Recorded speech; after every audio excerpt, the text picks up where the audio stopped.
আসসালামু আলাইকুম। অবশ্যই থাম্বনেল থেকে বুঝতে পেরেছেন যে আমাদের ভিডিওটি কোন টপিকে হইতে চলেছে। মহিলা বিষয়ক অধিদপ্তরের 731 পদে একটি বিশাল বড় সার্কুলার প্রকাশিত হয়েছে। তো আজকের ভিডিওতে আপনাদেরকে আমি সেটি দেখাবো।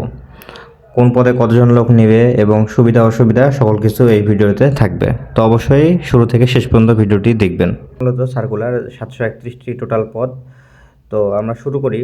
এখানে আপনাদের শিক্ষাগত যোগ্যতা লাগবে সরকার কর্তৃক অনুমোদিত বা প্রতিষ্ঠান হতে সংশ্লিষ্ট ট্রেডে ন্যূনতম ডিপ্লোমা এবং যে ট্রেডে ডিপ্লোমা কোর্স চালু হয় নাই সেই সকল ট্রেডে ন্যূনতম 10 বছর অভিজ্ঞতা সনদপত্র। মহিলা প্রার্থীদের অগ্রাধিকার দেওয়া হবে। তারপরে আছে 3 নম্বরে 60 মুদ্রা করে কম্পিউটার নিবে 6 জন।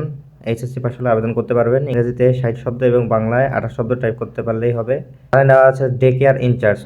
পদ সংখ্যা হচ্ছে 25টি। কোনো স্বীকৃত বোর্ড থেকে এইচএসসি অথবা এসএসসি অথবা শিশু যত্ন কর্মসূচি এবং নার্সিংয়ে অভিজ্ঞতা সম্পন্ন ব্যক্তিদের অগ্রাধিকার দেওয়া হবে। কেবলমাত্র মহিলা প্রার্থীরা বিবেচনা করা হবে। অফিস সহকারী এবং কম্পিউটার মুদ্রাক্ষরিক নেবে 163 জন। অনেক পদ নেবে এই পদটিতে, অফিস সহকারীতে। ন্যূনতম উচ্চ মাধ্যমিক সার্টিফিকেট বা এসএসসি পাশে এখানে আপনারা আবেদন করতে পারবেন। টাইপিং স্পিড লাগবে ইংরেজিতে 28 শব্দ এবং বাংলায় 20 শব্দ। এবং 6 নম্বরে সবথেকে আকর্ষণীয় পদ অফিস সহায়ক। লোক নেওয়া হবে 438 জন।